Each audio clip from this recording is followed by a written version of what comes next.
Our next session, which will be on Scandalously Proper, where we will explore two worlds in the same century, use charm, cleverness and quiet rebellion.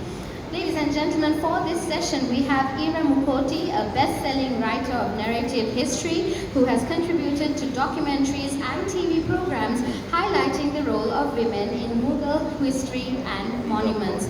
We also have with us Julia Quinn, a #1 New York Times best-selling author of nearly 40 romance books, including the globally popular Bridgerton series. They will be in conversation with Rochana Jayasinghe, a literary scholar and theatre practitioner serving as Sri Lankan English consultant to the Oxford English Dictionary. Ladies and gentlemen, please put your hands together as we warmly welcome them for the discussion.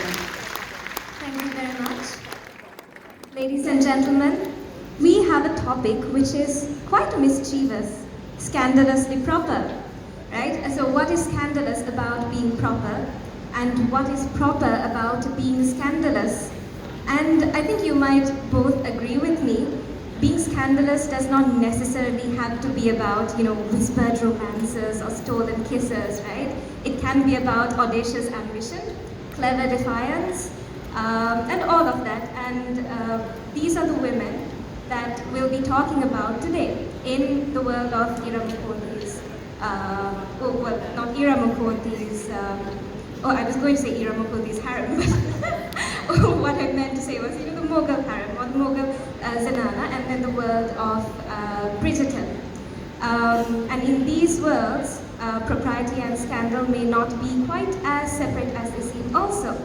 And yesterday, you would have been at standalone sessions that both Julia and Ira were at, and I'm sure you would have been enchanted by all of which you learned yesterday. So my role here today is to put these two worlds together in conversation. And well, let's see how it goes. So we are going to look at the Mughal Zanana or the harem and the drawing room of Bridgerton. So I'll start with Ira. So in your other session yesterday, you've already spoken extensively about early Mughal women, specifically about Jahanara Begum and Gulbadat Begum, who moved with remarkable freedom and without their sexuality or sexual chastity necessarily restricting them or constraining them. And you talked about how they were building and negotiating and all of that, and even fighting alongside men as well. So for those in the audience who might have not been in the panel yesterday, who might have not been in the audience yesterday, could you very briefly give an idea of how the Zanana looked at the time, and also address the stereotypes or the misconceptions people have of the harem or the Zanana? Thank you, Rochana, for that lovely introduction. Thank you to everyone for resisting the charms of cricket and coming here instead. We are very grateful. This is much more scandalously interesting anyway.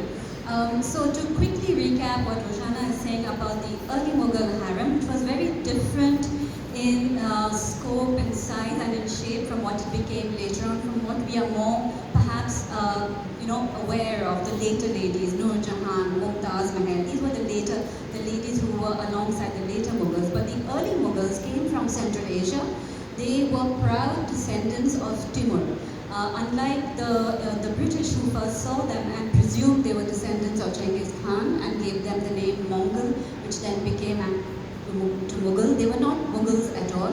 They referred to themselves as Gurkhani, referring their Timurid ancestors. So they were Central Asian in origin, and because of the fact that their ancestors had married Chinggizid women from Genghis Khan's clan to give themselves greater legitimacy, they invested their women folk with a great deal of respect and awe. So that was very much ingrained within the empire, within that lineage of the Timurids. When they came into Hindustan, they brought those ideas of veneration towards women, respect, and just great admiration, adulation for women. The second thing to remember is these were semi-nomadic people who traveled everywhere for war, for pilgrimages, just for an adventure, and there was no fixed or settled space within which a harem that we imagine or that the exoticized British imagination then bequeathed to us. Because when the British started visiting India in the 15th century, 16th century, they had no access to these women at all. They were forbidden from approaching them, and yet they knew that they were immensely powerful. So they began, because back home in Britain, the most exciting thing for people to hear about was, and the question asked was, what are the women like? So they used their imagination to sort of create this idea of a lascivious hidden place, a place where women were trapped in this sensual excess and opulence, waiting the favors of one single man who was allowed to enter this space. But there was no fixed space. These women, and this included mothers, aunts, unmarried sisters, widowed relatives, this entire grouping, milk mothers, nursemaids, these entire grouping of women were part of what they called the haraman, the household.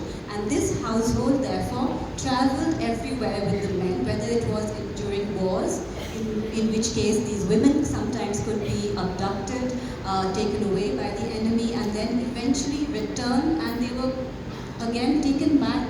Khanzada Begum, Babur's sister, taken back with great respect. There was no scandal attached to the fact that these women may have been forcefully married to an enemy. So this idea of a very mobile harem, a grouping of women, women who are not at all of them sexually available to the emperor at all, but who are part of this nurturing group of women who are also invested in the idea of empire, who are also using whatever they have, as intelligent, educated women to grow the power of the empire themselves. So there is no fixed space, there is no fixed harem at this time, and the women are certainly not uneducated and stuck within this one space, awaiting the favors of the man. Yes, thank you very much. So certainly not that salacious picture we have of this emperor with many wives and many women around him. So thank you very much, Ira. So Julia, just for everyone in the audience, I'm going to let you know that I will be focusing on the books, and so I'm very sorry if we inadvertently give out any spoilers, but also the books have been around for a very long time as well. So yes, so Julia, so let's look at the drawing room in Regency England in parallel. So the drawing room and even the ballroom is full of rules about manners, about marriage and what women can and can't do. But when we zone in on the Bridgerton drawing room, we see this very fun and lively space where the Bridgerton sisters and sisters-in-law can joke, observe, and grow in ways that might not have been the case in other contemporary families, might have been less stifling in a sense. So when you were writing the series, how did those rules in Regency England and that environment shape your writing of the characters, and how did you find ways to make them clever, bold, and surprising within the constraints that they had? Oh, there's a lot there. I think, making them clever and bold and surprising, that all stems from having created a family that is very much a family. You mentioned that they might feel different than their contemporaries, and that is absolutely true, because I didn't want to spend 8 books with a family that was boring, with a family that was cruel. I wanted to write about a joyful family, and I think that having started out by purposely choosing this joy enabled me to make the characters bolder, more exciting, able to stretch their wings a little bit more. But the thing about writing in that time period, and writing women specifically in that time period, is that there were just incredible rules. And the challenge is to figure out how to write women who are, if not breaking the rules, figuring out how to stretch them to their limits. Because I kind of enjoy writing that better than the ones who break the rules. I like the ones who stretch it, who figure it out, or who are it is dawning on them about how restrictive these rules are. So for example, I wrote a book that's part of the Bridgerton prequel series, and this book's called First Comes Scandal, and this is no spoiler because it opens with the heroine kind of stuck at home because she has been ruined. And she has been ruined through no fault of her own. What happened was a man decided he wanted to marry her for her dowry, so he kidnaps her, takes her into his carriage and tries to drive off to Gretna Green, which is just over the border in Scotland, where you could get married without having banns and things like that. And she manages to escape and get home. And this all happens before page 1. But she's now home and she is ruined. And he's fine. You know, everybody's, you know, she's sort of imagining how everyone's like, hey, good for you, dude. I can't believe, oh, wow, look at you. And she's ruined. Her life is over. And she has never before questioned the rules that make her society feel this way about her. And at one point she's even thinking, they should have had a parade for her. You know, she escaped this, she did this all, and instead she's ruined, and he's doing fine, and it is an awakening for her. And so I really kind of enjoy looking at this moment when women start to realize and question the rules of society around them. Right, so connected to that, so in the books, well actually this is more so in the show I think, but Eloise comes across as the most rebellious of, the obvious rebel in the family. But then, rebellion looks quite different amongst all of your different characters. Like even the Bridgerton sisters, you have Daphne, who is very conventional, and she wants a conventional life. And at the end, she does get a husband, but then her journey is that she learns stuff. Like she seeks knowledge. Like she seeks to know stuff, know more than she already does, right? And then if you take a character like Penelope, she uses her invisibility to her power, weaponized invisibility, if you will. And as Lady Whistledown, she kind of, I don't want to bring in this academic jargon, but then I see a proto-journalist figure in her, you know, someone who brings up this counter-culture, counter-public discourse and all of that. So in your perspective, which of your Bridgerton women do you think resists the system most effectively, even if she doesn't really announce herself as rebel? It doesn't have to be a sister necessarily. I think Penelope. I think Penelope's the one who resists the system, partially because she's the one who's so overlooked. She's the one that nobody expects to be resisting. And she manages to be so incredibly successful at it. In the books, she goes on as Lady Whistledown for like 8 years, much longer than in the show. She's able to carry on this double life with no one suspecting her, and she makes money at a time when it was almost impossible for women to make money. There were very few jobs that were open to women. You could be a governess, which paid almost nothing, and just you had to live with the family and they kind of treated you terribly. You could be a teacher, and again, paid nothing. There was almost nothing women could do to actually earn money in their own right, and she managed to figure it out. Nobody knew, which in some ways I think really aided her. And in fact, you know, in the books, when, I'm assuming this is no spoiler for anyone, it was in the show as well, when Cressida tries to take credit for it, Colin says, let her do it, you'll get away with it, you know, because she's gonna be ruined if everybody finds out she's Lady Whistledown. And he wants her to say, hey, just this is your out, this is your way of you know, having your cake and eating it too. And she can't handle that. She says, I can't let someone else be me. And so in the end, she does sort of say, hey, I did this, and she has to stand up for herself that way. But I think she is the most rebellious in her own way. Right, wonderful. Yeah, thank you. Thank you for that. So now I'm going to move us into a bit of a darker register. So I want to talk about violence now in the harem or the zenana.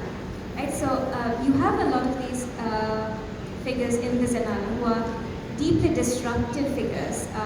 They're troublemakers both internally and outward facing.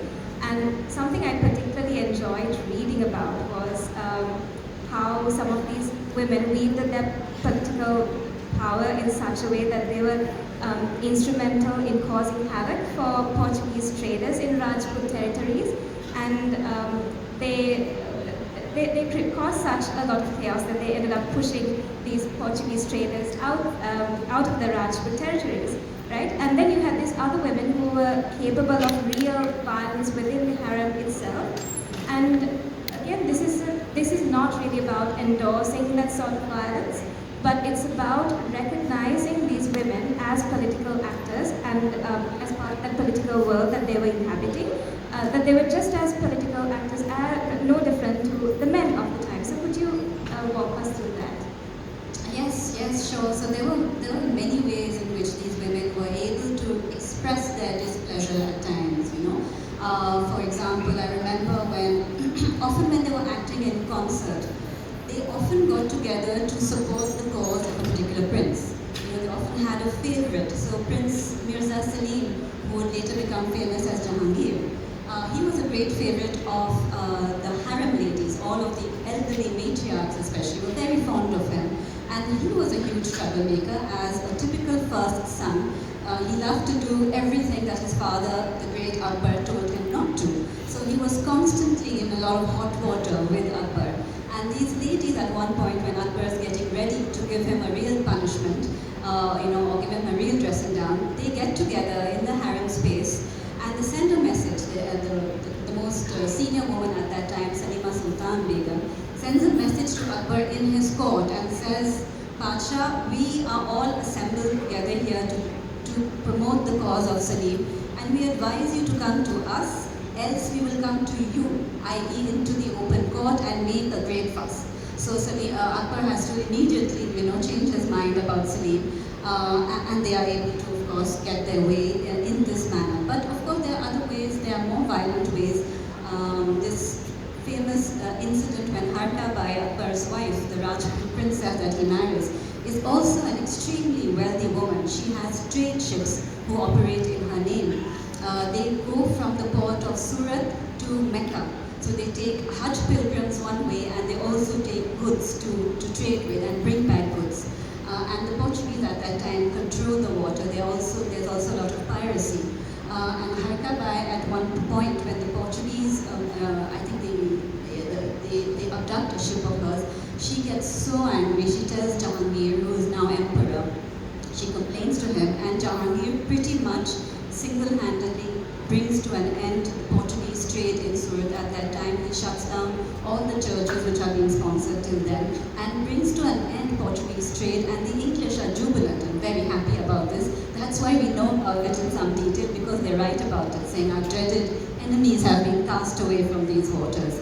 There's also an incident that I know you like because it deals with your namesake, Rochana Begum, who is one of the daughters of Mumtaz Mahal. You will all be familiar, I'm sure, with the name of Mumtaz, in whose name the beautiful mausoleum was built by her husband Shah Jahan. So she had several children, and she had two daughters especially, Jahanara Begum and Roshnara Begum. Now Roshnara's big, I think in life, her huge challenge was that she was always second best to the elder Jahanara Begum. She's described as being slightly less beautiful, slightly less talented, slightly less well, and you will all know how awful a second place is, right? In cricket and in life as well. So she always really hated her elder sister, who was allied to the cause of their eldest brother and presumed heir, Dara Shikoh. And when Shah Jahan was very ill, it was presumed that he was about to die. There was this terrible battle of succession between all four brothers, especially Dara Shikoh, the eldest, supported by Jahanara Begum, and Aurangzeb, the fourth brother, who would eventually kill all of his other brothers and rule as the sixth emperor. And he was supported by Roshanara Begum. And Dara Shikoh, the eldest, was coming under a lot of criticism because he had this very searching spiritual and religious side to him. He was interested in Hindu text. He was doing all sorts of analysis of the Upanishads and translating them into Persian. And there was also a lot of backlash by the ulema, who was claiming that this was heretical. So Roshnara sent letters in secret to Aurangzeb, telling her of his imminent downfall, that it was very possible that he could be taken down by the Ulayam, that there was a lot of sentiment against him, and she sent him secret letters so that Aurangzeb knew what he was up against. He knew that Dara Shikoh had this Achilles heel that he could target. And eventually, when Aurangzeb does come up north from where he was in the Deccan and defeats Dara Shikoh, it is said, according to a Frenchman, and you can never quite trust a Frenchman entirely, François Bernier, that it is when they were deciding the fate of Dara Shikoh, he has been caught, he has been humiliated, he has been paraded through the streets of Delhi on an old and ailing elephant in dirty clothes. They are deciding his ultimate fate, and the Frenchman says that it is Rochana who asks for him to be killed. And Dara Shikoh is indeed decapitated at that point, and that is the end of that challenge. And Aurangzeb reigns, and for a while at least, Rochana achieves everything that she has been dreaming of all these years while she was second best to Jahanara. Right, thank you. Just a disclaimer, I like Rochana the name just because my name also belongs to the same name family. But other than that, I don't know if I like her as much. I just want to say I could never write anything like that. That's incredible. Indian Mughal history is Game of Thrones right there. I need to do no fiction to it. It is just entirely, absolutely pure. My imagination could never do that. Right, so I think we can, go into the subject of female rage there, but I want to connect it with how, this is a conversation that we had, this is another conversation we had, but I kind of want to look at how, whenever someone writes about women's history, it is seen as something that is marginal or something that is not really part of mainstream history. It's marginal, basically. It's seen as a separate thing. It's kind of relegated to be a separate thing. And then I think what you mentioned that, I think I'll let you explain. I'm not sure I wanted to tell this to an entire hall of people, but it is absolutely true that my first two books dealt entirely with women, heroines and daughters of the sun, really concentrated on the stories of women. I was lucky enough to be invited to a number of panels like this one and in festivals around India. But I did notice a slightly troubling phenomenon was that I was often invited in groups and panels which were all female often and only dealing with women's issues. So I realized that though what I was writing was history and writing women back into mainstream history, there was this marginalization that was happening. I'm sure not in, nobody went out militarily to do that, but somehow when women are writing stories of women, it becomes, the little stories, the charming little stories about women.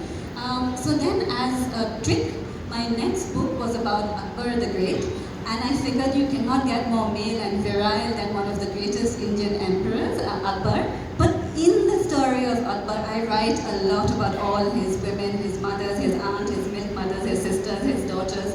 And I thought this would be a Trojan horse. Men would read it and they wouldn't know that they were being overwhelmed by the stories of women. And I have to say, a lot more men come to me to talk to me about Akbar than they do daughters of the sun. If I could just add, there have been a number of studies in the United States where they have determined that women readers read books by men and women. Male readers almost read exclusively books by men.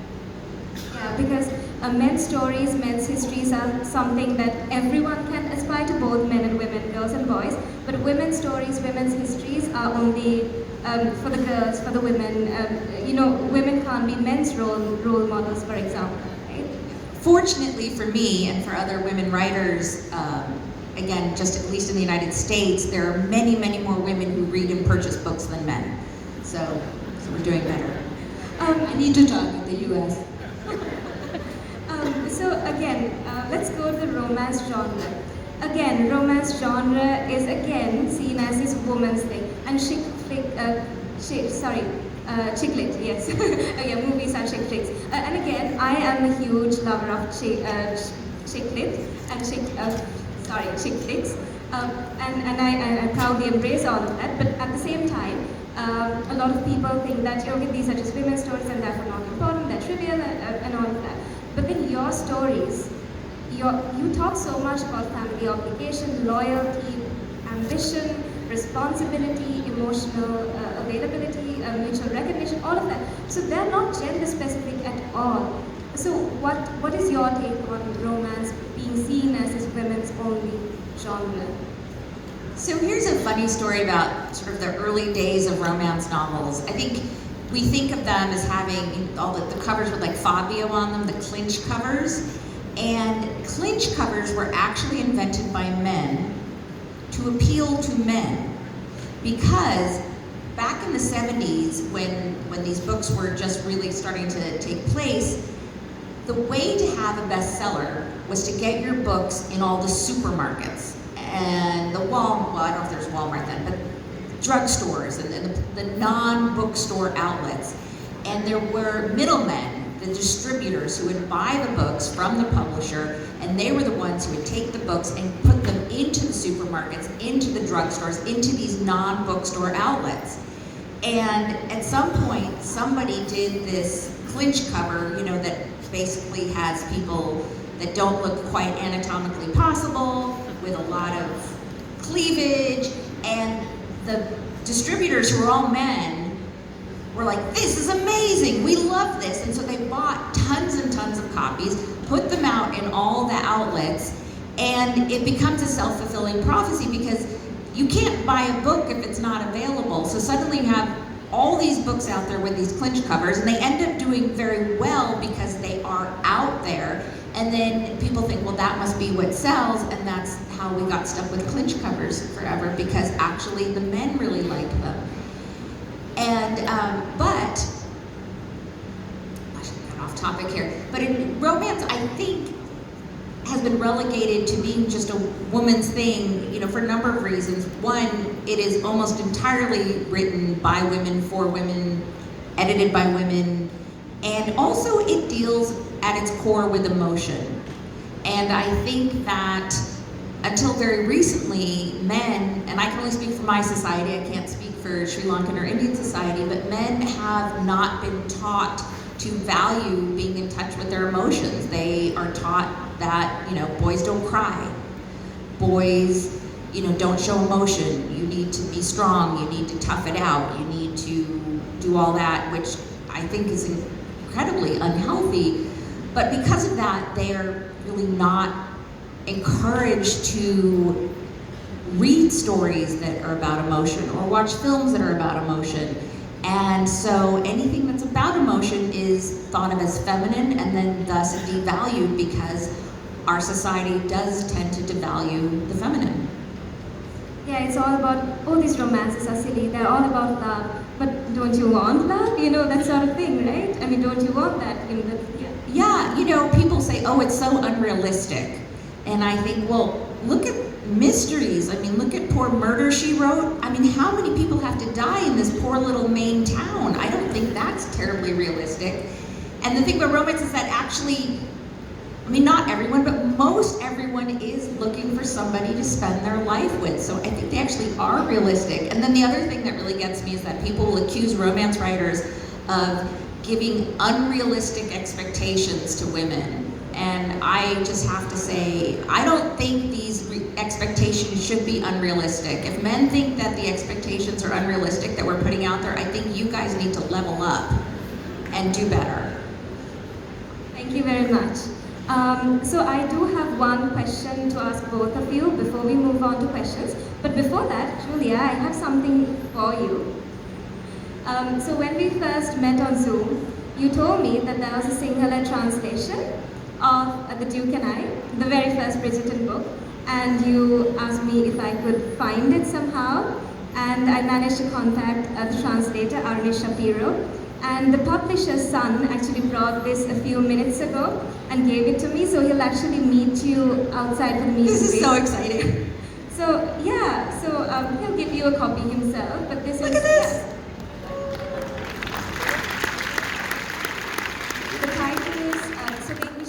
Duke and I.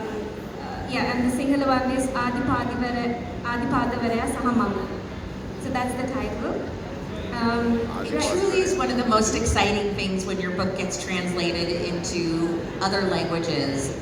I've often been really jealous that my books get to travel more than I do, and I'm finally catching up. My book got to Sri Lanka before I did, but I made it. And also, correct me if I'm wrong, but I remember you saying that this is the first South Asian translation. Is that correct? Yes, this is actually my only South Asian translation. I'm not in I'm not in Hindi, I'm not in Tamil, I'm not in any of the other South Asian languages. So this is very, very exciting for me. Yeah, that's wonderful. So thank you, Arun Shapiro, for translating it. She's not in the country, I think she lives abroad. Right, so final question to finish. Oh my gosh, thank you!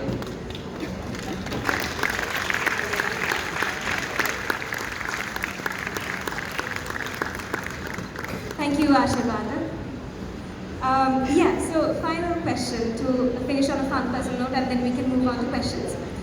So Ira, thinking about all the remarkable women you've written about, whose story has stuck with you the most, and if you could step into the Zanana and talk to her directly, what would you say to her?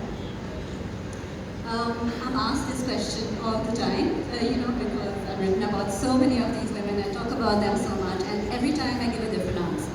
Because frankly, I like all of them. They are absolutely fascinating. But the one I'll say that I am very interested in today, because I am thinking of writing a standalone book on her, is the famous or infamous Jahanara Begum, the more talented and the more well-liked of the daughters of Mumtaz Mahal. Because she's very, very fascinating and unknowable. She had so many facets to her personality, to her life. She lived a very long life. She was an incredibly wealthy woman because she was the daughter of Shah Jahan, who was the wealthiest of the Mughals at a time when the empire was probably the wealthiest in the world.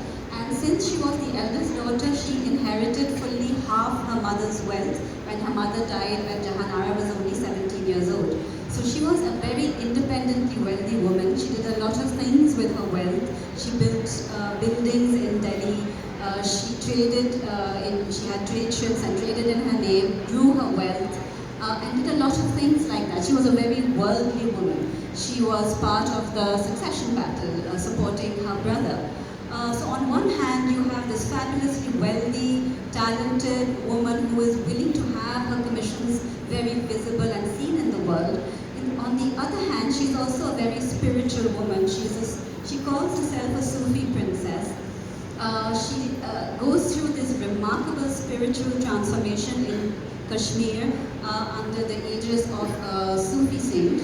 She lives alongside him. She writes a biography, which is a very, very rare and unusual thing for a Muslim woman to do. She considers herself a Sufi peer, or a Sufi teacher. She feels that she is at that level, but unfortunately her teacher says that no woman can take on this role. At the end of her life, having lived a very full life, she designs a grave for herself in Delhi, in the Dargah of Nizamuddin Aulia, a very simple Sufi type grave at the end of her life. She whose mother is buried in the Taj Mahal. So look at the difference in there. So I would ask her, which of these two facets was the real Jahanara, or are they both true at the same time? And also the most important question, naturally, the one that many, many Englishmen thought about. Did she have a lover, and who was he? Very nice. Thank you. So Scandalous enough. Yes, exactly. Yes, scandalous enough. Yeah, thank you for ending on that scandalous note. So Julia, so out of all the women in Bridgerton that you've written, it doesn't have to be the women also, any character that you really enjoyed fleshing out, and if you could have tea with her or him, what would you say to them? I think the character that I enjoyed fleshing out the most is Violet Bridgerton. And the reason for that is she appears, I believe, in every single book. So by the time I got to the end, I knew her so well, and I probably had spent more time with her than any other character, even though she never had her own book. And you can really see the character growth throughout the series. In the first book, The Duke and I, which is what I have here, I'm the first one to say she's not a terribly three-dimensional character. She starts out as kind of this stereotypical Regency mama who wants to get her daughter married off. And as the series grew, she grew, and I learned more and more about her. And by the end, she was having these incredible conversations with her children. And I just loved, with every book, finding out more and more about her. And what would I say to her? I probably would wonder how she managed to have 8 children, because, you know, I have 2 and that's about all I can do. But yeah, I think she was. But I will say the most fun character to write is Lady Danbury. She's just, and I did almost kill her off in one of the books, and I am very, very glad that I did not. And so I have now decided that she's basically immortal. She will never die on screen, at least not by my hand. But I feel like everyone's waiting to see what happens in the second part of the season that's coming out, because, you know, Lady Danbury was talking about moving out and all of that. Yeah. I can't say anything. Netflix has that lockdown so hard. I will get in so much trouble if I tell you anything. Of course. I don't expect that. Right, so I think we can move on to questions now. Yes, there's a question over here.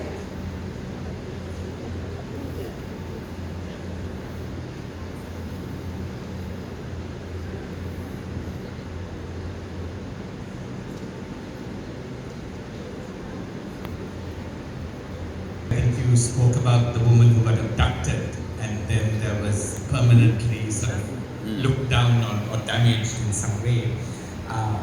I just wanted to ask about the persistence of that kind of thing in culture and language, and perhaps Rochana may be the one to answer it. In Sinhala, we use the word dushanaya to describe rape. And dushanaya means polluted. So the woman is not only a victim of violence, but also socially stigmatized. But that turns out, and I know, to be a fairly common feature in South Asian languages. But the word for rape in India, in Pakistan, Bangladesh, Sri Lanka, all carry a way of actually sort of positioning the women as damaged. You have it not only genderized, but racialized. For instance, there's a bird which in English we call the babbler. In Sinhala, the name for the bird is Damalichi. So it's a Tamil woman, effectively. So I just wanted to put that forward because it is an important kind of connection between what you're observing in your literature, but also persists in culture in a way that I had challenged or changed. And I don't know whether, I thought Rochana might want to actually talk about it as well. No, I think, I feel like in Regency romances you do use the word ruined a lot. Like I've seen that a lot. I think you should, you can talk about it.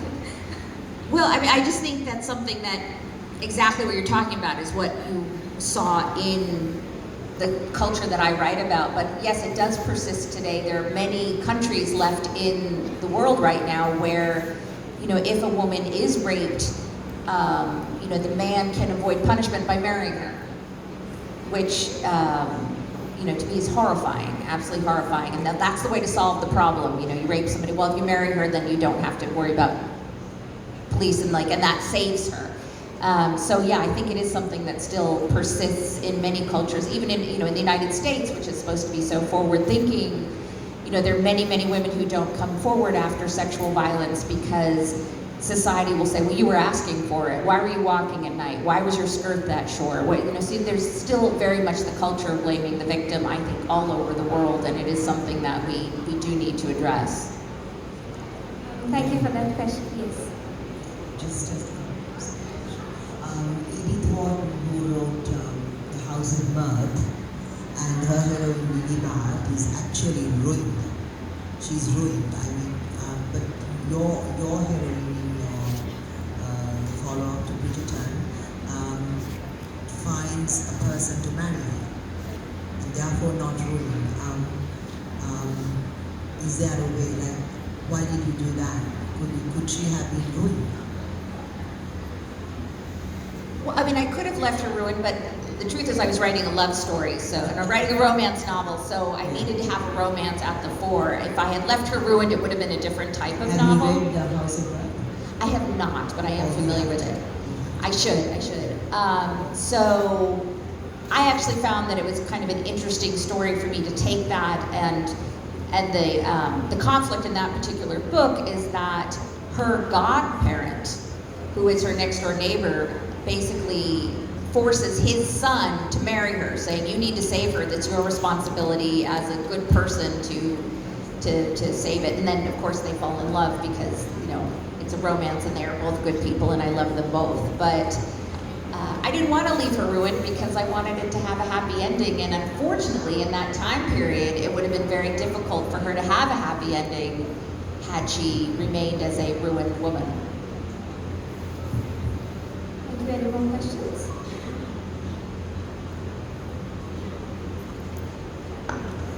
I know this is a bit provocative, but I do wonder whether once you take the images of the harem and the Jali streets. Sorry, could you hold your mic a bit closer? Once you take the images of the Jali streets and the harem away from the concept of Mughal India, whether the women living within the harems actually had more socio-economic and political agency than women in the Regency era, because they were quite confined to matronly roles as opposed to what we get out of Mughal India. Thank you for asking that question, because the entire time Julia was speaking, I was wanting to jump in there and say it was so different for Mughal women, you know. It comes as a big shock to us today to understand that actually Mughal women, you know, under the rules of Islam, these women inherited their own money. Of course, I'm talking about the elite women. They inherited their own money, you know, mothers were allowed to bequeath their money on their daughters if they so wished. Those women then controlled them independently. They could invest it further in trade, like they often did, in trade ships as well. They had all the paraphernalia around them. They had financial investors, they had agents, they had people to actually do the carrying out of the trade for them, but they were completely, you know, they had the agency to do that. They were highly educated. I don't know how educated your Regency women were, but these women, the Mughal women, were amongst the most educated of that time, because it was considered, an educated woman was, brought glory to your household. So they invested a lot in the education of their women.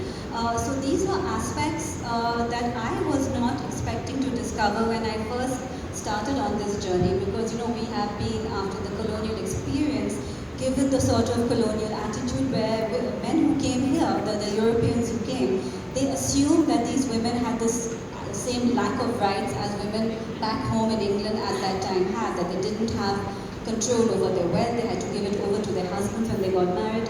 They were expected to be seen and not heard, whereas these Mughal women, even from behind screens, were able to make their voices heard loud and clear. So these are things that, you know, you are absolutely right, they had a great deal of agency. Women who were abducted in war and were raped were returned with honor. There was no question of them being sullied for life by that rape. So there were a number of things that, you know, I try and highlight continuously, because it does come as a revelation to us today. Do we have time for one more question? No? Okay. Right. Okay, thank you very much, everyone. You've been a wonderful audience, and thank you, Julia and Ira. Thank you.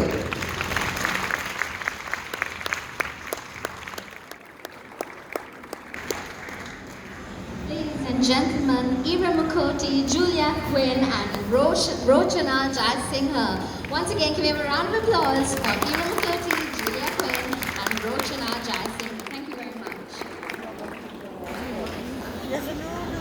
Ladies and gentlemen, if you wish to get your book signed, the book signing will be happening on